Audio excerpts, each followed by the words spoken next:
नमस्कार, देशोन्नतीमध्ये मी साक्षी आपलं स्वागत करते। बघूया प्रदेशच्या टॉप 10 बातम्या।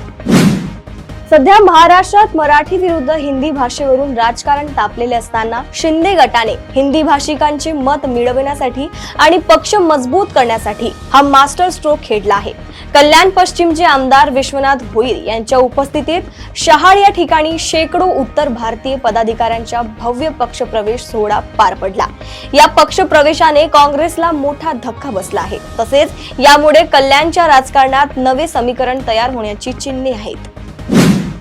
एकनाथ शिंदे म्हणजे विलक्षण कलाप्रेमी माणूस असं म्हणत अभिनेते अशोक सराफ यांनी उपमुख्यमंत्री एकनाथ शिंदेंचं कौतुक केलंय। मराठी नाट्य परिषद, नवी मुंबई शाखा आणि बाल रंगभूमी परिषद यांच्या संयुक्त विद्यमाने आयोजित करण्यात आलेल्या कलासेवक सन्मान सोहळ्यात अशोक सराफ यांनी हे वक्तव्य केले। यावेळी मनोगत व्यक्त करताना अशोक सराफ यांनी एकनाथ शिंदेंचं कौतुक केलंय। राज ठाकरे आणि उद्धव ठाकरे हे विजय मेळाव्याच्या निमित्ताने एकत्र आले होते। महाराष्ट्रात त्रिभाषा सूत्र लागू करण्यात आलं होतं। यानंतर 5 जुलैला ठाकरे बंधूंचा विजय मेळावा पार पडला। या विजय मेळाव्यात उद्धव ठाकरे आणि राज ठाकरे दोघांनीही त्यांच्या भूमिका मांडल्या। आता राज आणि उद्धव ठाकरेंबाबत सुधीर मुनगंटीवार यांनी भाष्य केलंय। नवे विद्यार्थी आले तरीही मेरिट मध्ये येणाऱ्या विद्यार्थ्यांवर परिणाम होत नसतो असं मुनगंटीवार म्हणाले आहेत। सध्या मोसमी पाऊस सक्रिय झाला असून गेल्या 3-4 दिवसांपासून कोकणासह इतर काही भागात पावसाचा जोर वाढलाय। कोकण, घाटमाथ्यावर आणि पूर्व विदर्भात सोमवारी अतिमुसळधार पावसाचा इशारा तर उर्वरित भागात हलक्या ते मध्यम सरींचा पाऊस पडण्याचा अंदाज व्यक्त करण्यात आलाय।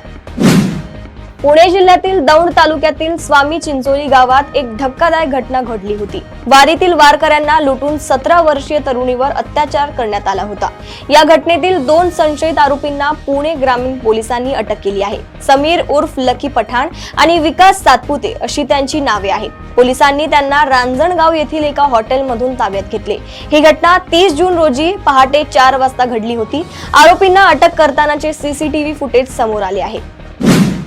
भंडारा जिल्ह्यातील पवनी तालुक्यात एक दुःखद घटना घडली। सोनेगाव शिवारात एका 18 वर्षीय तरुणाचा बुडून मृत्यू झालाय।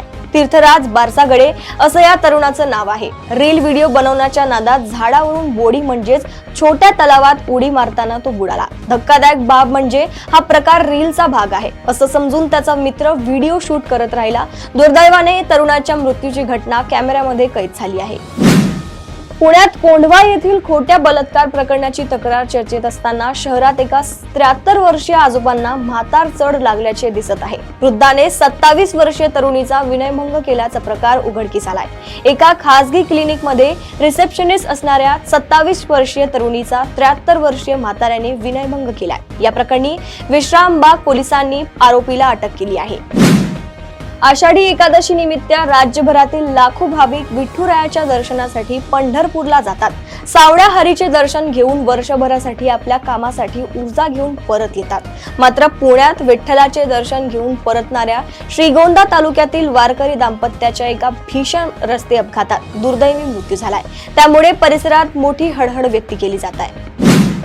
एकीकडे मराठी अस्मितेसाठी, मराठी भाषेसाठी आणि मराठी माणसाच्या हक्कासाठी राजकारण्यांचा मनोमिलाप होत असतानाच एका अभिनेत्रीच्या वक्तव्याने वाद निर्माण झालाय। मराठी माणसांना आधी मेहनत करायला शिकावी असं वक्तव्य एका मराठी असलेल्या अभिनेत्री राखी सावंतची जवळची मैत्रीण अभिनेत्री राजश्री मोरेने केला होते। याबद्दलचा व्हिडिओ सोशल मीडियावर व्हायरल झाल्यानंतर नेटकऱ्यांनी तिच्यावर जबर टीका केली। यानंतर अभिनेत्रीने माफी मागून सारवासारव करण्याचा प्रयत्न केलाय। महाराष्ट्र सरकारने पीक विमा योजनेसंदर्भात महत्त्वाचा निर्णय घेतलाय। पीक विमा योजनेत फसवणूक करणाऱ्या आणि खोटी कागदपत्रे देणाऱ्या शेतकऱ्यांना ब्लॅक लिस्ट टाकण्यात येणार आहे। यापूर्वी ही कारवाई मध्यस्थ आणि सेवा देणाऱ्यांवर केली जात होती, परंतु आता पीक विमा योजनेची खोटी कागदपत्रे देणाऱ्या शेतकऱ्यांवरही अशी कारवाई करण्यात येणार आहे। प्रदेशातील अशा टॉप 10 बातम्या जाणून घेण्यासाठी बघत रहा देशोन्नती। नमस्कार।